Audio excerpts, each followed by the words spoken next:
Hello दोस्तों, प्रिया story में आपका बहुत बहुत स्वागत है। हमारी आज की कहानी का नाम है हुकूमत। सुबह के ठीक 4 बजे का समय था। बाहर अभी हल्का अंधेरा ही था, लेकिन रसोई से उठती बर्तनों की छनछनाहट और पीतल की परातों की खनक ने पूरे घर को जगा दिया था।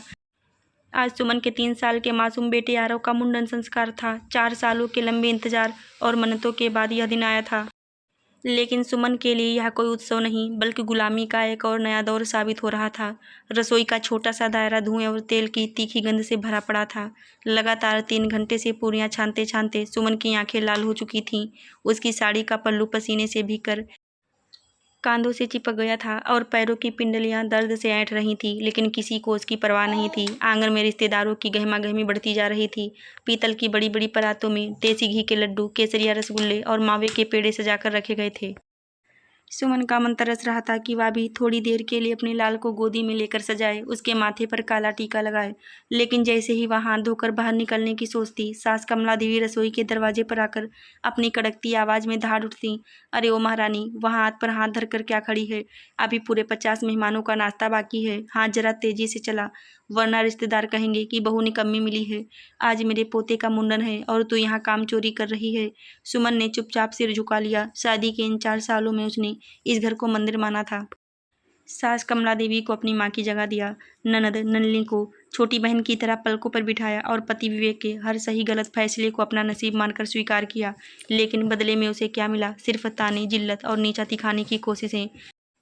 सुमन को आज भी वो खौफनाक दिन याद था, जब ठीक 8 महीने पहले उसकी अपनी सगी माँ अस्पताल में जिंदगी और मौत की जंग लड़ रही थी। माँ के इलाज के लिए 25,000 रुपयों की सख्त जरूरत थी। सुमन ने अपनी सास कमला देवी के सामने हाथ जोड़कर उनके पैर पकड़कर भीख मांगी कि तिजोरी से कुछ पैसे दे दें। उस दिन नंदनी ने ही उसकी कलाई झटक कर कहा था, भाभी, अपने इस भिखारी बाप के घर वालों का इलाज कराने के लिए मेरे भाई की कमाई पर डाका डालना बंद करो। तुम्हारे घर वालों की औकात नहीं है इलाज कराने की, तो यहाँ भीख मत मांगो। और पति विवेक ने अपनी माँ और बहन का पक्ष लेते हुए सुमन को डांटकर एक कमरे में बंद कर दिया था। उस दिन सुमन की माँ तो जैसे तैसे बच गई, लेकिन सुमन के दिल के अंदर बसा वो रिश्ता हमेशा के लिए मर गया था। उसने सब कुछ अपने कलेजे में पत्थर रखकर दबा लिया था। बस सही वक्त का इंतजार कर रही थी। शाम ढलते ढलते मुंडन का कार्यक्रम खत्म हुआ और धीरे धीरे रिश्तेदार अपने अपने घरों को लौटने लगे। दिन भर ननद नलिनी सोफे पर महारानी की तरह पाँव पर पाँव रखकर बैठी रहीं, हुक्म चलाती रहीं और अपने ससुराल वालों के सामने बड़ी बड़ी डींगे हाँकती रहीं।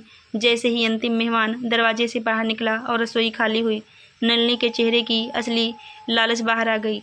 वह ढिठाई से मुस्कुराते हुए हाथ में बड़े बड़े स्टील के 4-5 डिब्बे लेकर रसोई में दाखिल हुई।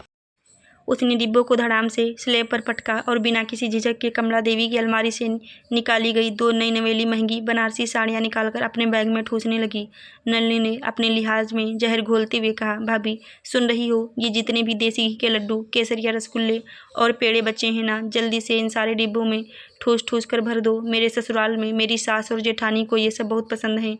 और हाँ, ये मम्मी की 2 बनारसी साड़ियाँ भी मैं ले जा रही हूँ। तुम्हें अगर कोई पुरानी धुरानी सूती साड़ी चाहिए हो तो नीचे की दराज से छांट लेना। बाद में अपनी फटी किस्मत पर रोना मत। सुमन, जो पिछले 14 घंटों से बिना एक घूंट पानी पिए काम कर रही थी, उसने गंभीर आवाज में कहा, दीदी, ये रसगुल्ले और लड्डू मोहल्ले के उन छोटे बच्चों और पड़ोसियों के लिए रखे हैं जिन्होंने दिन भर मुंडन में मदद की है, और माँ जी की बनारसी साड़ियों पर उनका हक है। आप इस तरह बिना पूछे घर का सारा कीमती सामान अपने बैग में कैसे भर सकती हैं? यह सुनते ही नलिनी के चेहरे का रंग बदल गया। उसकी आंखें गुस्से से उबल पड़ी। क्या बोली तू? तेरी इतनी औकात हो गई कि तू नलिनी को सिखाएगी? तू इस घर की सिर्फ एक खरीदी हुई नौकरानी है। अपने बाप के घर से तो फूटी कौड़ी लेकर आई नहीं और यहाँ मालकिन बनने का ढोंग कर रही है। नलिनी की चीख पुकार सुनते ही सास कमला देवी और पति विवेक दौड़ते हुए रसोई में पहुंचे। कमला देवी ने आते ही बिना कुछ पूछे सुमन को घूर कर कहा, अरे ओ कलमुही, तेरी जुबान इतनी लंबी कैसे हो गई रे? मेरी लाडली बेटी अपने बाप के घर से सामान ले जा रही है। तेरे बाप की तिजोरी का माल है क्या? तू कौन होती है मेरी बेटी को रोकने वाली? विवेक ने भी हमेशा की तरह बिना सच्चाई जाने सुमन की बाजी को इतनी जोर से मरोड़ा कि सुमन की चीख निकलते निकलते रह गई। विवेक ने गुस्से में कड़क कर कहा, सुमन, तुम्हारी हिम्मत कैसे हुई दीदी से इस लहजे में बात करने की? दीदी इस घर की बेटी हैं, उनका इस घर की हर एक चीज़ पर पहला हक है। चुपचाप डिब्बे पैक करो और साड़ियाँ बैग में रखो, वरना आज तुम्हारा वो हाल करूँगा कि ज़िंदगी भर याद रखोगी। पति के इस अन्यायी नीच व्यवहार और सास ननद की घिनौनी लालच ने सुमन के भीतर 4 सालों से जमा ज्वालामुखी गुस्से को एक ही झटके में भड़का दिया। अब सहने की सीमा खत्म हो चुकी थी। सुमन ने अपनी पूरी ताकत लगाकर एक झटके में अपनी बाह विवेक की खौफनाक पकड़ से छुड़ाई। विवेक 2 कदम पीछे लड़खड़ा गया। इससे पहले कि नलिनी कुछ समझ पाती, सुमन ने सीधे आगे बढ़कर नलिनी के हाथ से साड़ियों का बंडल और मिठाइयों से भरे डिब्बे झपट कर छीन लिए और उन्हें दूर स्लैब पर धड़ाम से पटक दिया। नलिनी और सास कमला देवी फटी आंखों से सुमन को देखने लगीं। नलिनी दीदी, शर्म और हया तो आप शायद घोल कर पी चुकी हैं। आपको जरा भी गैरत महसूस नहीं हो रही कि आज मेरे अपने मासूम बेटे का मुंडन है? दिन भर आपने मुझसे जानवरों की तरह मुफ्त की मजदूरी कराई और अब डाकुओं की तरह झपट्टा मारकर मेरे बेटे के हक के लड्डू, रसगुल्ले और माँ की साड़ियाँ अपने ससुराल वालों की चाटुकारी के लिए चुरा रही हैं। जब मेरी बीमार माँ अस्पताल में जिंदगी और मौत की जंग लड़ रही थी, तब आपकी और आपकी माँ की दया किस नाले में बह गई थी? अपने ससुराल में तो आप अपनी सास के सामने भीगी बिल्ली बनी रहती हैं, उनकी डांट सुनकर जुबान सी लेती हैं और मायके आते ही शेरनी बनकर पराए घर की बेटी का खून चूसने लगती हैं। कमला देवी छाती पीट कर चीखीं, तो मेरी लाडली बेटी के हाथ से सामान छीनेगी, मेरी बेटी को डाकू और चोर बोलेगी। माँ जी, डाकू नहीं तो और क्या कहें आपकी इस लाडली को?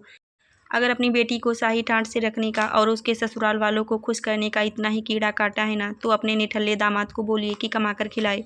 अपनी बेटी का घर बसाने के लिए आप पराए बाप की बेटी की जवानी और मेहनत को निचोड़ रही हैं। नलिनी बौखलाकर कांपते हुए बोली, तू मेरे चरित्र और मेरे ससुराल पर कीचड़ उछाल रही है सुमन। गिरा कौन है नलिनी दीदी? या पूरा मोहल्ला जानता है। मेरे चरित्र और मेरी औकात पर बात करने से पहले एक बार जरा अपने इस लालची चेहरे को आईने में देख लेना। पूरा परिवार, सास, ननद और पति सुमन के इस खौफनाक, कटीले और विकराल रूप को देखकर थर-थर कांपने लगे। अपनी उधड़ती हुई इज्जत और ढोंग को बचाने के लिए सास कमला देवी अचानक रसोई के ठंडे फर्श पर धड़ाम से बैठ गईं। उन्होंने अपनी दोनों छातियां पीट-पीट कर रोने और चीखने का नाटक शुरू कर दिया। हाय राम, लूट ली गई मैं तो। इस कुचाता भागिन ने मेरे हंसते खेलते घर को नरक बना दिया। मेरे ही बेटे की आंखों के सामने मेरी लाडली बेटी के हाथ से सामान छीन लिया और उसे डाकू चोर बोल रही है। ओ विवेक, तू चुपचाप खड़ा खड़ा अपनी माँ और बहन की यह नीलामी देख रहा है? तेरी नसों में पानी बह रहा है क्या, जो तू इस औरत का गला नहीं घोट देता? विवेक का पुरुषवादी अहंकार बुरी तरह आहत हो चुका था। अपनी तिलमिलाहट और बेइज्जती को छिपाने के लिए उसने जमीन पर पड़ी पीतल की बड़ी परात को जोरदार लात मारी। परात खनखनाती हुई सीधे दीवार से टकराई और रसोई का माहौल और खौफनाक हो गया। विवेक सुमन के बिल्कुल करीब आया। सुमन, तेरी हिम्मत की दाद देनी पड़ेगी। आज तक तुझे इस घर में सिर पर बैठा कर रखा तो तूने बड़ों की तमीज ही भुला दी। दीदी इस घर की बेटी हैं, उनके बाप का घर है यह। वे जो चाहें सामान ले जाएंगी, चाहे साड़ियाँ ले जाएं या मिठाइयाँ। तू कौन होती है उनके हाथ से सामान झपटने वाली? अगर तुझे इस घर में टिकना है और अपनी रोटियां सेकनी हैं, तो अभी इसी वक्त दीदी और मम्मी के पैरों में गिरकर माफ़ी मांग, वरना इसी वक्त अपने इस बच्चे को उठा और मेरे घर से दफा हो जा। तेरी जैसी बदजबान औरत की इस घर में कोई जगह नहीं है। सुमन ने कहा, पैर पकड़ूं विवेक जी, माफ़ी वो मांगते हैं जिन्होंने कोई गुनाह किया है। मैंने तो बस इस लालची खोखले कुनबे को आईना दिखाया है। और रही बात आपके घर से दफ़ा होने की, तो यह गीदड़ भभकी किसी और को देना। यह घर जितना आपका है उतना ही मेरा और मेरे 3 साल के मासूम बेटे यारों का भी है। ननद ननली बीच में कूद पड़ी। अरे माँ, देख रही है इसके तेवर? यह तो तेरे बेटे को भी अपनी जूती तले दबाकर अपनी हुकूमत चलाना चाहती है। भाभी, तूने मेरे ससुराल, मेरे चरित्र और मेरी इज्जत पर बात उठाई है ना? आज अगर विवेक ने तुझे थप्पड़ मारकर इस घर के दरवाजे से बाहर नहीं फेंका ना, तो मैं समझूंगी कि मेरा भाई अपनी बीवी का खरीदा हुआ गुलाम है। इसके हाथ से साड़ियाँ छीनकर मुझे दे विवेक। यह सुनते ही सुमन का रूप और विकराल हो गया। उसने नलिनी की तरफ 2 कदम आगे बढ़ाए। सुमन की आंखों में ऐसा खौफनाक गुस्सा था कि नलिनी अनजाने में ही 2 कदम पीछे हट गई। सुमन ने कड़कती आवाज़ में कहा, अपनी इस सड़ी हुई जबान को थोड़ा लगाम दीजिए नलिनी दीदी। अपने भाई को उकसाने से पहले ज़रा सोच लीजिए कि इसका अंजाम क्या होगा। और रही आपके ससुराल और इज्जत की बात, तो क्या झूठी शान बघा रही हैं आप? पूरा मोहल्ला जानता है कि आपके ससुराल वाले आपको कौड़ी का भाव नहीं देते। अगर वहाँ आपकी जरा भी इज्जत या औकात होती, तो आप हर दूसरे महीने मायके भागकर यहाँ अपने 3 साल के भतीजे के मुंडन से बूंदी के लड्डू, रसगुल्ले और माँ की पुरानी नई साड़ियाँ चुराने ना आती। अपनी यह ढोंग की दुकान किसी और के सामने चलाना, सुमन के सामने नहीं। सास कमला देवी गुस्से से कांपते हुए सोफे से उठी और सुमन का बाजू पकड़कर मरोड़ना चाहा। तू मेरी बेटी को चोर बोलेगी? रुक, आज मैं तेरी खाल उधेड़ती हूँ। माँ जी, अपने हाथ पीछे ही रखिए, वरना उम्र और रिश्ते का लिहाज भूल जाऊंगी। विवेक का खून खौल उठा। उसने अपनी मुट्ठी बांधी और पूरी ताकत से सुमन के चेहरे पर थप्पड़ मारने के लिए हाथ उठाया, लेकिन सुमन की दहाड़ से रसोई की दीवारें कांप उठी। हाथ उठाकर तो दिखाओ विवेक। आज अगर तुम्हारा यह हाथ मुझ पर पड़ा, तो यह सिलबट्टा तुम्हारा सिर फोड़ने में 1 सेकंड नहीं लगाएगा। अब तक जो सहती थी, वो लाचार सुमन मर चुकी है। पूरे घर में सन्नाटा छा गया। विवेक का हवा में उठा हाथ वहीं जम गया। नन्ही डर के मारे खिसक कर दीवार के कोने में छिप गई और सास कमला देवी की जबान जैसे तालू से चिपक गई। रसोई का माहौल इतना एकदम घुटू हो चुका था। सुमन, तुम पूरी तरह अकलख हो चुकी हो, अपने ही पति पर सिलबट्टा तान रही हो, इस घर का अन्न खाकर पली हो और आज उसी घर के लोगों की बलि लेने पर उतारू हो गई हो।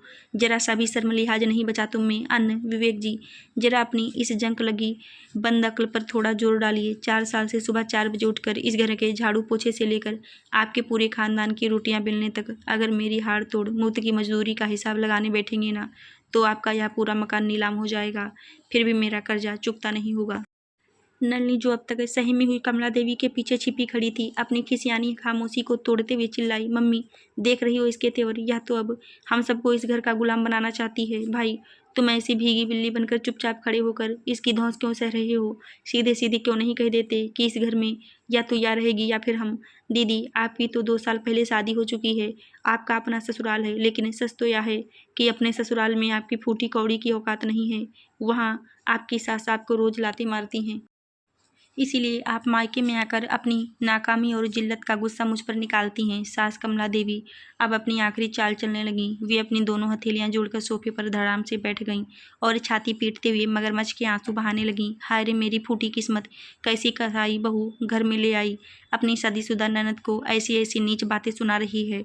अरे नलनी तो इस घर की लाडली बेटी है, उसका दिल बड़ा है कि वो जो चाहे ले जाए। तू तो पराए घर से आई है, तेरा दिल इतना छोटा क्यों है? राम राम, बहू होकर बेटी का हक मार रही है। माँ जी, दिल मेरा छोटा नहीं है, बल्कि नीयत आपकी और आपकी इस लाडली बेटी की काली है। जब दिल बड़ा करने की बात आती है तो सारा दिल आपकी बेटी के लिए ही क्यों बड़ा होता है? जब 8 महीने पहले मेरी माँ अस्पताल में जिंदगी और मौत के बीच झूल रही थी, तब आपका यह बड़ा दिल कहाँ पत्थर बन गया था? जब मेरे बेटे को दूध और दवाई की ज़रूरत होती है, तब आपकी तिजोरी में ताला क्यों लग जाता है? बेटी के लिए आपका दिल समंदर बन जाता है और बहू के लिए सूखा नाला। अब यह दोहरी नीति इस घर में 1 सेकंड भी नहीं चलेगी। विवेक तिल मिलाकर चीखा, सुमन, अपनी हद में रहो। हद में तो अब आपको और आपकी इस मुफ्तखोर बहन को रहना पड़ेगा विवेक जी। नलिनी का चेहरा अपमान और शर्म की आग में झुलस रहा था और विवेक अपनी ही नज़रों में पूरी तरह गिर चुका था। सुमन ने ना तो मायके जाने का कोई झोला उठाया और ना ही रोते हुए कमरे में बंद हुई। सुमन सीधे सास कमला देवी की अलमारी के पास गई और अलमारी के हैंडल में लगी चाबियों का भारी भरकम गुच्छा झटके से खींच कर निकाल लिया। सास कमला देवी हक्की बक्की होकर खड़ी हो गईं। अरे, यह चाबियां तू कैसे हाथ लगा रही है? यह तो मेरी अलमारी और तिजोरी की चाबियां हैं।